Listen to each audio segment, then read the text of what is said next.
Welcome to Man Does Tech, where I solve the problems you didn't even know you had. You will start by confirming your Photoshop version and closing the app. This prevents preference conflicts.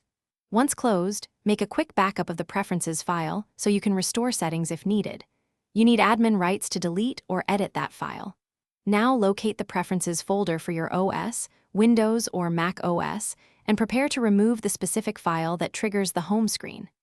This first action clears the app's saved state and sets up the next steps. You'll now navigate into the Preferences directory and find the Photoshop preference files. Once there, delete or rename the files that reference home, often labeled local state or home-related JSON entries. This forces Photoshop to regenerate settings without the home screen. If your CC build includes a direct option, Open Edit Preferences General and Uncheck Show Home Screen, this is simpler and preferred. Make sure to save changes. Deleting files is finish by restarting Photoshop and checking that the home screen no longer appears. This immediate verification confirms success. If the home screen returns, sign out of Creative Cloud and clear caches. Cloud Sync can restore home settings across devices.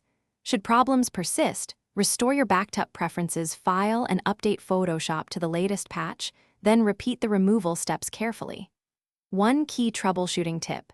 If removing files breaks presets, restore the backup, and instead use the in-app preference toggle.